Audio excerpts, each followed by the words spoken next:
అర్థం చేసుకుందాం. మహోన్నతుడైన తండ్రి, దయగలిగిన దేవా, నీ శ్రేష్టమైన నామానికి కృతజ్ఞతాస్తుతులు చెల్లిస్తూ ఉన్నాం. మమ్మల్ని ప్రేమించి ఇచ్చిన ఈ సమయాన్ని బట్టి స్తోత్రాలు ప్రభువా. నీ సన్నిధిలో మాకెంతో సంతోషం కలదని, నిత్యము సుఖములు కలవని లేఖనాల్లో మీరు తెలియపరిచారు. ఇంతవరకు నీ పిల్లలు పాటల ద్వారా సంతోషించారు. నీ వాక్యాన్ని బట్టి సంతోషించడానికి సిద్ధపడుతూ ఉండగా సహాయం చేయండి. నీ దాసుడిగా నన్ను మరుగుపరిచి మీరు మాట్లాడమని, వినిచున్న వారు గ్రహించుకునే ధన్యతనిమ్మని రక్షకుడని యేసు నామములో అడుగుచున్నాము తండ్రి, ఆమేన్. హల్లెలూయా. ప్రియ దేవుని పిల్లలారా, ఈ సమయంలో మనం దేవుని లేఖనాల్లో లోకము అనే దాని గురించిన మాటలు గమనిద్దాం. దేవుడు అన్నాడు, యోహాను సువార్త 15వ అధ్యాయము 19వ వచనములో వ్రాయబడిన ఒక మాటను చదువుకుని వెళ్దాం ముందుకి. మీరు లోక సంబంధులైన ఎడల లోకము తన వారిని స్నేహించును, అయితే మీరు లోక సంబంధులు కారు, నేను మిమ్మను లోకములో నుండి ఏర్పరుచుకొంటిని, అందుచేతనే లోకము మిమ్మను ద్వేషించుచున్నది. ఇక్కడ మనము చదువుకున్న మాటలో లోక సంబంధులు, లోకము అనే మాట కనబడుతుంది. అసలు ఇది ఏ లోకం? ఏ లోకాన్ని గురించి ప్రభువు ఆ మాట తెలియపరిచారు అనేది ఒకసారి మనం వివరంగా గమనించాలి. లోకాలు ఎన్నున్నాయి అనేది చూస్తే చాలామంది చాలా రకాలుగా చెబుతున్నారు. కానీ నా మట్టుకైతే బైబిల్ పరంగా 3 లోకాలను మాత్రమే మనం గమనించగలం. ఒకటి పరలోకం, ప్రభు అయిన దేవుడు నివసించే స్థలం, అది పరలోకం. రెండవది భూలోకం, ఇది మానవుడు నివసించే స్థలం, భూలోకం. మూడవది పాతాళ లోకం, దైవ విరోధిని అపవాది, వాని దూతలు, వాని వశమైన మానవులు వెళ్ళే స్థలం, అది పాతాళ లోకం. దాన్ని అగ్నిగుండం అని కూడా మనం అంటాం. ఇలాగా 3 లోకాలు ఉన్నాయి ప్రియులారా.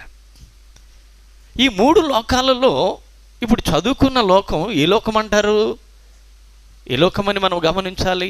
భూలోకం అని గమనించాలి. ఎందుకంటే మానవుడు ఉన్నది భూలోకంలోనే, మానవుడు నివసించేది భూలోకంలోనే. కాబట్టి భూలోకాన్ని గురించి మాట్లాడుతున్నాడు.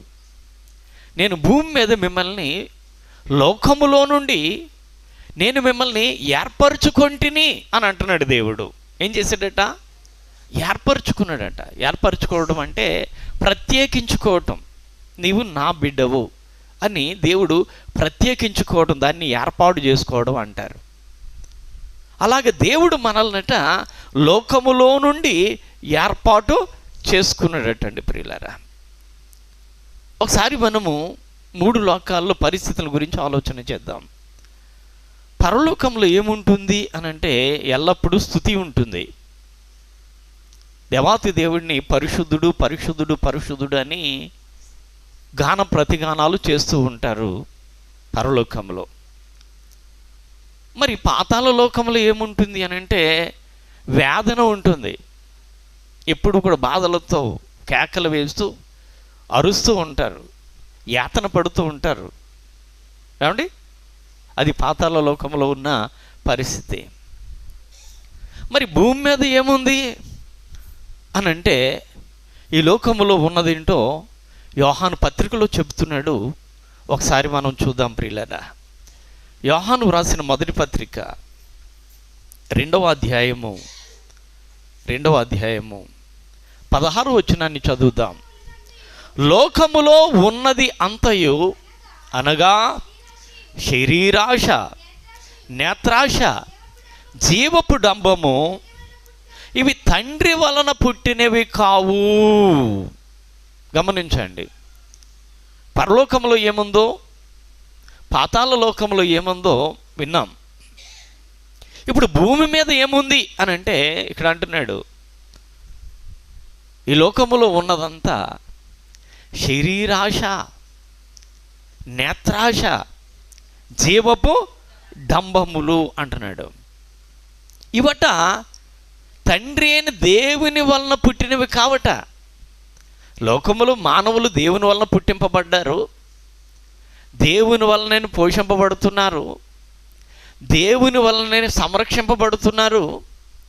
అంతా దేవుని వలన జరుగుతున్నప్పటికీ దేవునివి కానివి లోకంలో ఉన్నాయి. అవేమిటంటే శరీరాశలు, నేత్రాశలు, జీవపు డంబములు. ఇవి తండ్రి వలన పుట్టలేదట లోకములో. ఇవి ఎవరి వలన పుట్టిన అంటున్నాడు? ఇవి లోక సంబంధమైనవే అని అంటున్నాడు. ఇవి లోక సంబంధమైనవే, లోక సంబంధమైనవి అవి. మరి వాటిని ఎవడు పుట్టించుంటారు అని అంటే మనందరికీ తెలుసు, లోకములో అధికారిగా తిరుగులాడుతూ ఉన్నాడు ఒక ఆయన. వాడెవరంటే అపవాది అని బైబిల్ చెబుతుంది మనకి. వాడు దైవ విరోధి, సాతానని, అపవాదని అనేక రకాలైన పేర్లతో పిలువబడుతూ ఉన్నాడు. యోహాను సువార్తలోనే వాడి గురించి చెబుతున్నాడు. చూడండి, యోహాను సువార్త 14వ అధ్యాయము వచనం 30ని చదువుకున్నట్లయితే, ఇక మీతో విస్తరించి మాట్లాడను, ఈ లోక అధికారి వచ్చుచున్నాడు. చూడండి, అపవాదుని గురించి మాట్లాడుతూ ప్రభు అయిన దేవుడు ఈ లోక అధికారి వచ్చుచున్నాడు అంటున్నాడు. ఇక్కడ ఎవరు? ఈ లోకాధికారి, ఈ లోకానికి అధికారి అయిన వాడు వస్తున్నాడు. వాడితో నాకేమాత్రం పని లేదు, మనం ఇక్కడి నుంచి వెళ్ళిపోదాం పదండి అంటున్నాడు యేసుక్రీస్తు వారు. ప్రియులారా, కాబట్టి లోకములో అధికారాన్ని తీసుకొని అధికారముతో నడిపిస్తూ ఉన్నాడు. అనేకులను శరీరాశలతో నడిపిస్తున్నాడు, నేత్రాశలతో నడిపిస్తున్నాడు, జీవపు డంబాలతో నడిపిస్తూ ఉన్నాడు. ఎవరైతే ఆ ఆశలో పడిపోతారో వారు వాడి వశమైపోతారు. అందుకని వాడి వశము కాకుండా ఉండాలని దేవుడు మనల్ని లోకములో నుండి ఏర్పరచుకున్నాను అని చెబుతున్నాడు. నేను మిమ్మల్ని ఏం చేశాను? లోకములో నుండి నేను ఏర్పరచుకొంటిని అని ఇక్కడ మాట్లాడుతూ ఉన్నాడు. ప్రియులరా, మనం ఇంకా ముందుకు వెళ్ళినట్లయితే ప్రియులరా, లోక సంబంధులు అనబడిన వారు ఎలా ఉంటారు అనే విషయాన్ని మనం చూస్తే, చూడండి, యోహాను సువార్తలో 1వ అధ్యాయము 10వ వచనాన్ని చదువుదాం. యోహాను సువార్త 1వ అధ్యాయం 10వ వచనం, ఆయన లోకములో ఉండిను, లోకం ఆయన మూలముగా కలిగెను, కానీ లోకం ఆయనను తెలుసుకొనలేదు. చూసారండి, ఇక్కడ అంటున్నాడు లోకమంతా కూడా ఆయన ద్వారానే కలిగింది. ఈ లోకాన్ని చేసినవాడు దేవాతి దేవుడే, పాతాళ లోకాన్ని చేసినవాడు కూడా దేవుడే, సమస్త లోకాలు చేసింది దేవుడే. ఇక్కడ అంటున్నాడు ఆయన లోకంలోనికి వచ్చాడు, లోకములో ఉన్నాడు, లోకము ఆయన మూలముగా కలిగింది, కానీ లోకము ఆయనను తెలుసుకొనలేదు. అంటే లోక సంబంధులుగా ఉన్నటువంటి వారు, లోకములో జీవిస్తున్న వారు ఆయనను తెలుసుకోలేదు. కాబట్టి ఆయన్ని తెలుసుకోవాలని కొందరిని లోకములో నుండి దేవుడు ఏర్పాటు చేసుకున్నట్లుగా ఇక్కడ చెబుతూ ఉన్నాడు. మొదటిది, లోకము ఆయనను తెలుసుకోదు. అంటే లోక సంబంధులుగా ఉన్నవారు ఆయనను తెలుసుకోలేరు అని ఇక్కడ స్పష్టంగా తెలియపరుస్తూ ఉన్నాడు దేవుడు. యెషయా గ్రంథానికి మనం వెళితే, యెషయా గ్రంథం 24వ అధ్యాయం 5వ వచనాన్ని చదివినట్లయితే, లోక నివాసులు ధర్మశాస్త్రములను, ధర్మశాసనములను అతిక్రమించి ఉన్నారు అన్నాడు. లోకం ఆయన తెలుసుకోలేదు. లోకము ఎలా ఉంది అని అంటే ఆయన ధర్మశాసనాలని అతిక్రమించింది. ఏమండి, లోకం ఎలా ఉంది?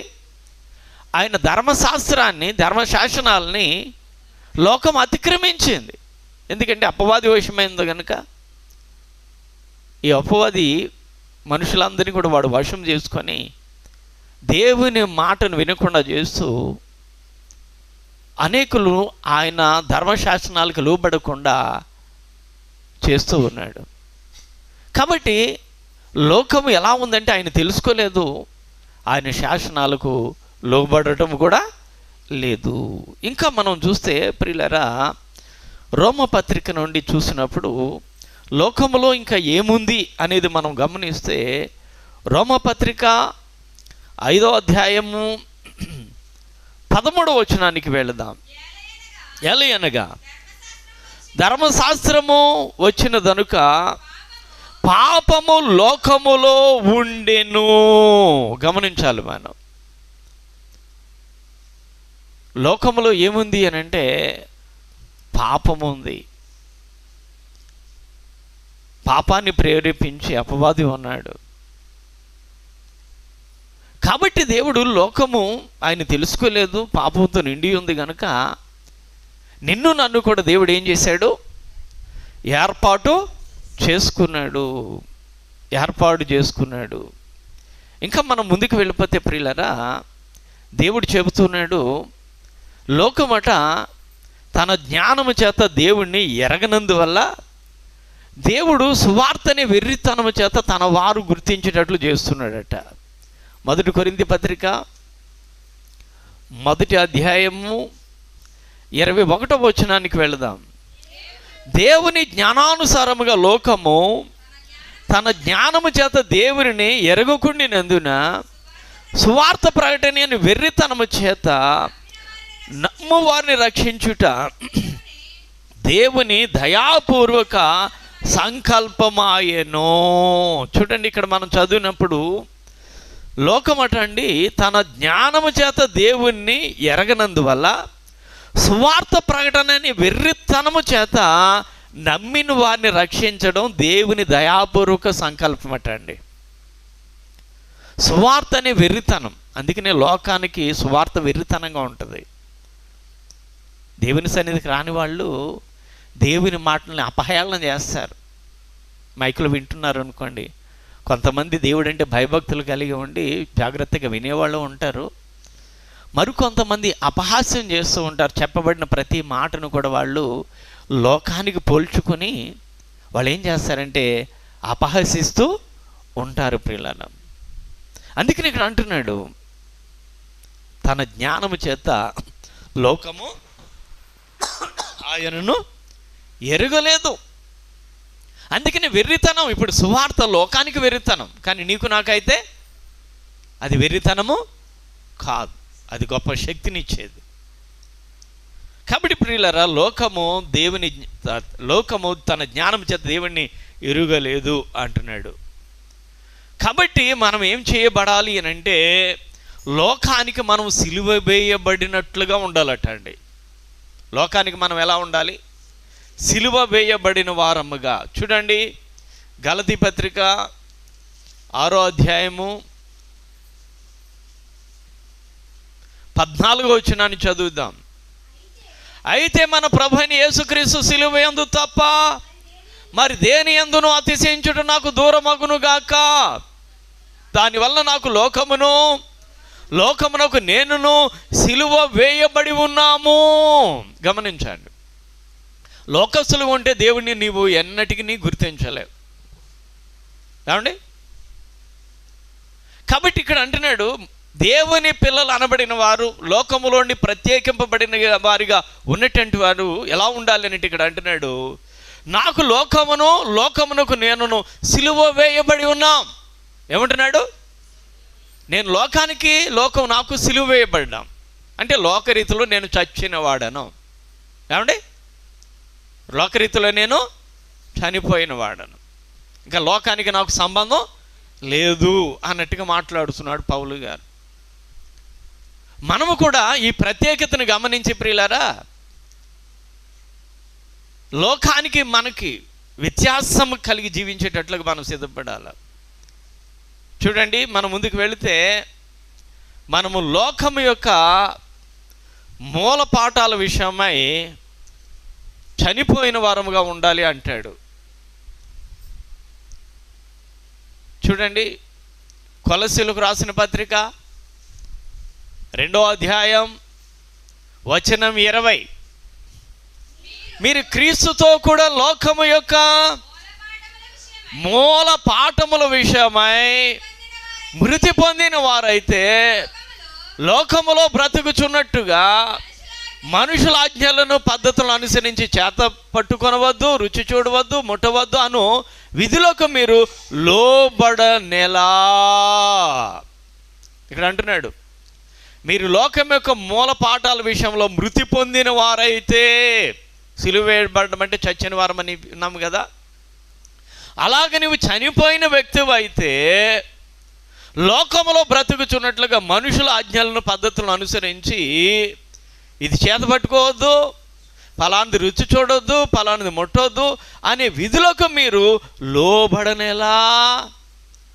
అంటే అలాంటివి ఇంకా మీరు పాటించడం ఎందుకు అన్నట్టుగా మాట్లాడుతున్నాడు. ఎక్కువ శాతం ప్రియులారా క్రైస్తవ సమాజంలో ఒక ప్రక్క దేవుడిని అనుసరిస్తారు, రెండో ప్రక్క లోక పద్ధతిని ఇంకా ఎక్కువగా అనుసరిస్తారు కదా. ఇక్కడ మనం లోక పద్ధతులను మనం అనుసరించే వారమైతే దానికేమని చెప్పాడు ఒకసారి మనం యాకోబు పత్రికలో చూద్దాం. యాకోబు పత్రిక 4వ అధ్యాయము 4వ వచనంలో చూడమ్మా, ఈ లోక స్నేహము దేవునితో వైరమని మీరు ఎరుగురా, కాబట్టి ఎవడు ఈ లోకంతో స్నేహము చేయగోరునో వాడు దేవునికి శత్రువగును. ప్రియులారా గమనించండి, లోకములో దుష్టుడు ఉన్నాడు, మనుషులందరినీ వాడు వశపరుచుకుంటూ ఉన్నాడు, అందుకని వారు దేవుణ్ణి తెలుసుకోవటం లేదు. కాబట్టి మిమ్మల్ని నేను లోకము నుండి ఏర్పాటు చేసుకుంటున్నానని దేవుడు తన పిల్లలతో మాట్లాడుతూ ఉన్నాడు. కాబట్టి ఏర్పాటులో ఉన్న మనము లోక మూలపాఠముల యందు మృతి పొందిన వారముగా ఉండకపోతే, ఇంకా ఆ పద్ధతులను అనుసరిస్తున్నట్లయితే దేవుడు చెబుతున్నాడు లోకముతో మనం స్నేహం చేస్తున్నట్లు. బైబిల్లో యోహాను సువార్తలో ఎవరితో స్నేహం చేయాలి? దేవునితో స్నేహం. మీరు నా స్నేహితులని నేను పిలుస్తున్నాను అంటాడు ఆయన. కాబట్టి దేవునితో స్నేహము కాకుండా లోకముతో స్నేహము చేస్తున్నట్లయితే, అంటే లోక పద్ధతులను అనుసరిస్తే వాటితో మనం స్నేహము చేస్తున్నట్లు. అలా చేస్తున్నట్లయితే ఇక్కడ అంటున్నాడు వ్యభిచారునులారా అని సంబోధిస్తూ ఉన్నాడు. ప్రియులారా, అలా చేసేవారిని ఏమంటున్నాడు? వ్యభిచారునులారా అంటున్నాడండి. చాలా సందర్భాల్లో చాలా పర్యాయాలు దేవుడు ఆయా సంఘటనలను బట్టి వారిని సంబోధించేటప్పుడు వ్యభిచారులు అని సంబోధించాడు. మనందరికీ తెలుసు, మరి పూట కూటి కొరకు జ్యేష్ఠత్వాన్ని అమ్ముకున్న ఏశావుని ఏమన్నాడు? అలాంటి వ్యభిచారి అయిన మీలో ఉంటాడేమో అన్నాడండి. అంటే ఇక్కడ శరీర సంబంధమైన వ్యభిచారము కాదు, కానీ అది ఆత్మ సంబంధమైన వ్యభిచారముగా ఉంది. కాబట్టి ఇక్కడ అంటున్నాడు వ్యభిచారునులారా, అంటే దేవుడిచ్చిన ఆ ప్రత్యేకతలో నిలబడకుండా, ఆ ప్రత్యేకతను అనుసరించకుండా ఇంకా లోకపు మూలపాఠాల వైపే మీరు వెళుతున్నట్లయితే మీరు ఎవరు అని అంటే దేవునికి విరోధులు. మీరు లోక స్నేహం దేవునికి విరోధమని మీకు తెలీదా? మీరు అలా చేసిన వారైతే దేవునికి శత్రువగుదురు అంటున్నాడండి. దేవునికి శత్రువులు అయిపోతారు మీరు దేవుని పిల్లలుగా చెప్పుకుంటూ ఆ దేవుడిచ్చిన ఆ ప్రత్యేకతను కనుక మీరు కాపాడుకొనకపోతే మీరెవరు? దేవునికి శత్రువులు, దేవునికి శత్రువులు అని చెప్పి చెబుతూ ఉన్నాడు. కాబట్టి మనం ప్రియులరా లోకం యొక్క తత్వాన్ని వ్యతిరేకించాలి, దానితో పోరాటం చేయాలి, దాని యందు విజయాన్ని సాధించాలి. చూడండి, యోహాను మొదటి పత్రికలో చెబుతూ ఉన్నాడు.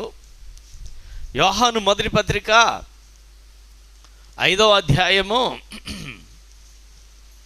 4వ వచనానికి వెళ్ళినట్లయితే, దేవుని మూలముగా పుట్టిన వారందరూ లోకమును జయించుదురు. హల్లెలూయా. ఏమని చెప్తున్నాడనంటే ఇక్కడ, దేవుని మూలముగా పుట్టిన వారు మాత్రమే లోకాన్ని జయిస్తారు. లోకంలో ఉన్న శరీరాశలను, నేత్రాశలను, జీవపు డంబాలను జయించాలి మనం. ఏమండి? ఎందుకంటే అవి తండ్రి వలన పుట్టినవి కావు గనుక, అవి దుష్టుని సంబంధమైనవి గనుక వాటిని జయించాలి. వాటిని జయించాలనంటే ఇక్కడ చెబుతున్న మాట, లోకము దేవుని మూలముగా పుట్టిన వారందరూ మాత్రమే లోకాన్ని ఏం చేస్తారు? జయిస్తారు అని ఇక్కడ మాట్లాడుతూ ఉన్నాడు. దేవుని మూలముగా పుట్టినవారు అంటే వాక్యానుసారముగా దేవునిని ఎరిగి ఉన్నవారు, వాక్యానుసారముగా దేవుణ్ణి తెలుసుకున్నవారు. ఈనాడు చాలామంది దేవుణ్ణి తెలుసుకున్నవారుగా ఉంటున్నారు, కానీ వారు కేవలం శరీరాశలకు దేవుడు స్వస్థత పరుస్తాడు అనే ఆ శరీరాశలకు లోబడి కొందరు, దేవుడు మీ అవసరాలు తీరుస్తాడు అంటే కొందరు, ఇలాగా ఈ లోక సంబంధమైన ఆశలను బట్టే దేవుణ్ణి తెలుసుకుంటున్నారు, కానీ పర సంబంధమైన విధానాలను బట్టి కాదు. మనందరికీ తెలుసు, యేసుక్రీస్తు వారు ప్రసంగిస్తూ ఉన్నప్పుడు మత్తయి సువార్తలో మొట్టమొదటి ప్రసంగంలో అక్కడ వ్రాసినప్పుడు, ఆత్మ విషయమై దీనులైన వారు ధన్యులు అని మాట్లాడారు. అంటే దేని గురించి మాట్లాడారు ఆయన? ఆత్మ గురించి, శరీరం గురించి ఏ మాత్రము కూడా మాట్లాడలే. నీతి కొరకు ఆకలి దప్పులు కలిగి ఉండు అన్నాడు. ఆకలి దప్పులు శరీరానికి ఉంటాయి. నీతి కోసం ఈ శరీరానికి ఇబ్బంది కలిగించినా పర్వాలేదు నీవో అని మాట్లాడారు. అంటే ఎక్కడ కూడా ఆయన శరీరాశలకు తగినట్లుగా వాక్యము చెప్పలా.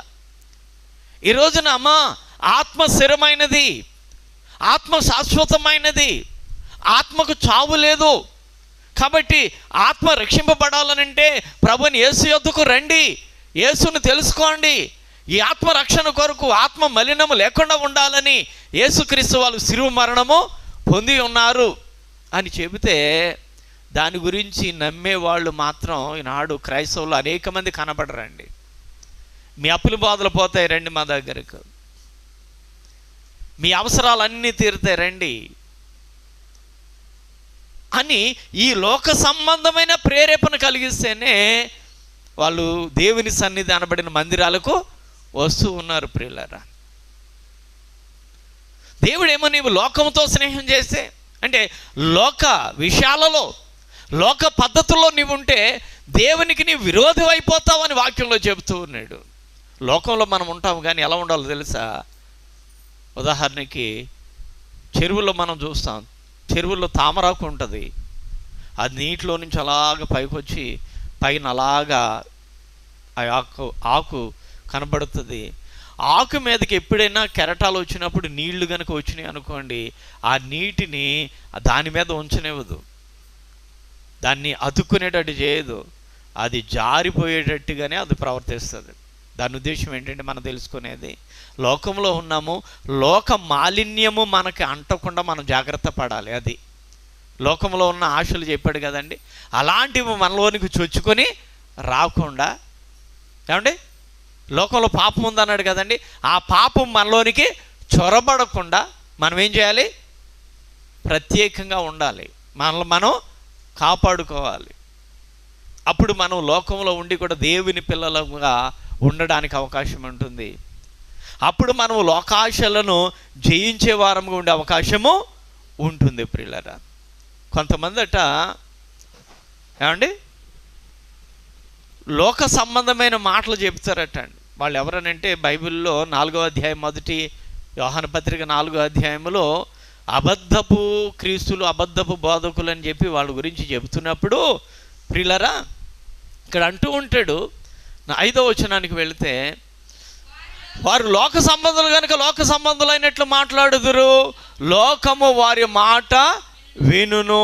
మనము దేవుని సంబంధులము, దేవుని ఎరిగిన వాడు మన మాట వినును, దేవుని సంబంధి కానివాడు మన మాట వినడు అంటున్నాడు. వారు లోక సంబంధులు ఎవరు? అబద్ధపు క్రీస్తులు, అబద్ధపు ప్రవక్తలు, అబద్ధపు బోధకులని దేవుని యందు అబద్ధాలు చెప్పేవాళ్ళు ఉన్నారంటున్నాడు కదండి. ఏమా వాళ్ళు ఇక్కడ అంటున్నాడు వారు లోక సంబంధులటండి. వారెవరు? లోక సంబంధులు కనుక వారు లోక సంబంధులైనట్టే మాట్లాడతారు. ఏమంటే దేవుడు మనకి మత్తయి సువార్తలో భోజన విషయం కానీ వస్త్రాల విషయంలో కానీ మనం ఆలోచించకుండా ఉండాలని చెప్పలేదా? ఏమండి ఆలోచించుకోకపోతే ఎలా వస్తాయండి అంటారు కొందరు. దేవుడు చెప్పాడు. దేవుడు నీకు ఒక పని నిర్ణయిస్తాడు. ఆ పనిని నీవు బాధ్యతగా ఓపికగా చేసుకో, కావలసిన వాటిని నీవు పొందుకో. దేవుడు చెప్పిన మాటను ప్రక్కన పెట్టి లోక విధానాల్ని ఈ రోజున చాలామంది అనుసరించడం జరుగుతూ ఉంటుంది. కాబట్టి మనం లోకాన్ని జయించిన వారముగా ఉండటం లేదు ప్రియులారా. లోకంలో ఉన్నవారిని రక్షించడానికి యేసు వచ్చినట్లుగా లేఖనం చెబుతోంది. యోహాను సువార్త 3వ అధ్యాయము 17వ వచనానికి వెళదాం. లోకము తన కుమారుని ద్వారా రక్షణ పొందుటకే గాని లోకమునకు తీర్పు తీర్చుటకు దేవుడు ఆయనను లోకములోనికి పంపలేదు. యేసుక్రీస్తు వారు లోకానికి వచ్చారు లోకానికి తీర్పు తీర్చడానికి కాదట. ఏమని చెప్తున్నాడు ఇక్కడ? ఆయన లోకంలోనికి వచ్చింది తీర్పు తీర్చడానికి కాదు, లోకంలో ఉన్నవారిని రక్షించడానికి. అంటే ప్రత్యేక పరిచి లోక సిద్ధాంతాల వైపు కాకుండా లోకంలో ఉంటూ ఆయన పద్ధతిని అనుసరిస్తూ ఉండాలనే ఉద్దేశంతో లోకాన్ని రక్షించడానికి వచ్చాడు కానీ ఆయన తీర్పు తీర్చడానికి రాలేదు అని కనబడుతుంది. దేవాతు దేవుడు అండి ప్రియులారా, లోకాన్ని ఏం చేస్తాడు అనే మాటను మనం చూస్తే ప్రియులారా బైబిల్లో కనబడుతూ ఉంది. లోక నివాసులకు ఆయన తీర్పు తీరుస్తాడని, లోక నివాసులు ఆయన సన్నిధిని వణికిపోతారు అని, లోకాన్ని ఆయన కొడతాడని వాక్యాలు కనబడుతూ ఉన్నాయి. చూడండి, నహూము గ్రంథము 1వ అధ్యాయము 5వ వచన భాగంలో, నహూము గ్రంథం 1వ అధ్యాయము 5వ వచనాన్ని చదువుదాం.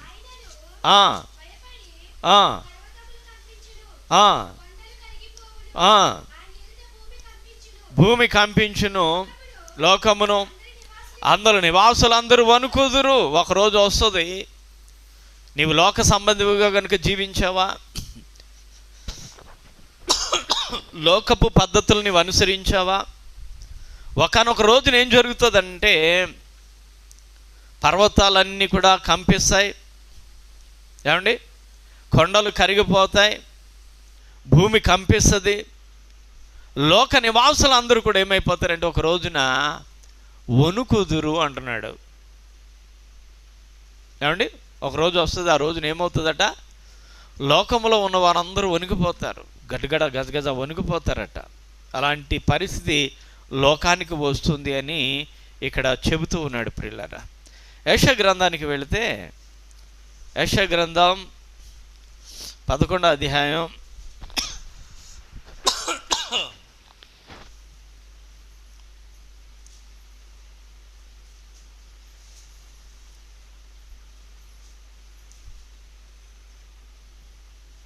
4వ వచనానికి రండి. ఉండును,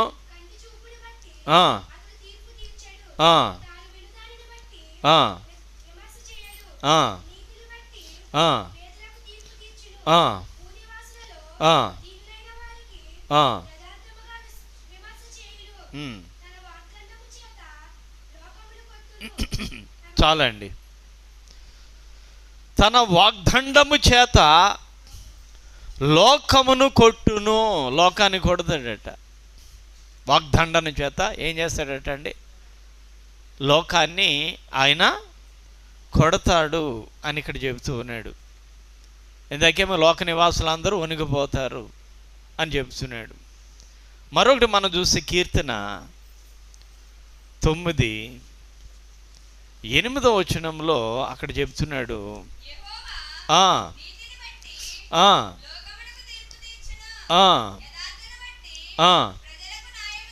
చూడండి, ఇక్కడ లోకానికి తీర్పు తీరుస్తాడటండి ఆయన. ఒక రోజున ఏమవుతుంది, లోకానికి తీర్పు జరుగుతూ ఉంటుంది. మనము తీర్పులోనికి వెళ్ళకూడదని ప్రభు అయిన యేసుక్రీస్తు వారి ఉద్దేశం. ఏమండి? కాబట్టి ప్రియ దేవుని పిల్లలారా, లోకానికి తీర్పు ఉంది, లోకాన్ని కొడతాడు, లోకం ఆయన ఎదుట వణికిపోతూ ఉంటుంది. కాబట్టి మనం లోక పరిస్థితులు అలా ఉంటాయి కనుక లోకాన్ని, లోక పద్ధతులు మనం అనుసరించకుండా లోక మూల పాఠాల్లో ఉన్న బంధు మనం మృతి పొందిన వారముగా అవి మనం చేయడానికి ఏ మాత్రము కూడా ఇష్టపడకుండా ఆ ప్రత్యేకతను కనుపరుచుకుని ఉన్నప్పుడు మాత్రమే మనము లోకాన్ని జయించిన వారముగా ఉంటాం. మనం జయించిన వారముగా ఉంటేనే మనకు ప్రకటన గ్రంథంలో దేవుడు చెబుతూ ఉంటున్నాడు, 3వ అధ్యాయము 21వ వచనం, నేను జయించి నా తండ్రితో కూడా ఆయన సింహాసనమునందు కూర్చుండి ఉన్న ప్రకారము జయించువానిని నాతో కూడా నా సింహాసనం నందు కూర్చుండనిచ్చేదేను. హల్లెలూయా. చూడండి, ఇక్కడ మనం గమనిస్తే, నేను జయించి నా తండ్రితో కూడా ఆయన సింహాసనం నందు కూర్చుండి ఉన్న ప్రకారం జయించువానిని నాతో కూడా నా సింహాసనం నందు కూర్చుండనిచ్చేదేను. అంటే మనం లోకాన్ని ఏం చేయాలి? జయించాలి. లోకంలో ఏముంది?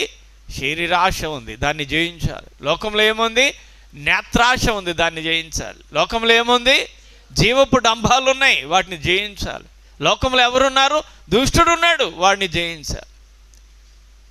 జయించిన వాడికి ఆయన సింహాసనం మీద కూర్చుండే అవకాశం ఇస్తున్నాడట. కాబట్టి నీవు ఇప్పుడు లోక నివాసిగా ఉంటున్నావా? లోకంలో ఉంటూనే దేవుని యందు ప్రత్యేకింపబడిన వ్యక్తిగా, నేను ఏర్పాటు చేయబడిన వ్యక్తిని అన్నాడు మొర్దెకై అన్నాడు కదా, నేను ఫలానా వ్యక్తిని కనుక ఈ పని నేను చేయజాలను. దానియేలు అన్నాడు కదా, నేను ఫలానా వ్యక్తిని కనుక నేను ప్రార్థన చేయక మానలేను.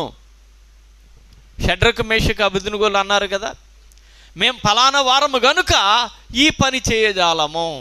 అదండి, నేను క్రైస్తవుడిని, నేను క్రీస్తుని ధరించుకుని ఉన్నాను గనుక ఈ పద్ధతులు నేను అనుసరించను. మరి ఎంతమంది ఉంటున్నారు అలాగా? ఎంతమంది ఇది నేను చెయ్యను, అది దానితో నాకు సంబంధం లేదు, పూర్వం అయితే నేను చేసిన వాడను కానీ ఇప్పుడు మాత్రము అది చేయదగినది కాదు అని ఎంతమందికి ఉందండి? వర్ణించుకుంటూ పోతే ఎన్ని పద్ధతులు ఉన్నాయి క్రైస్తవులు చేసే లోక పద్ధతులు. ఏమండి?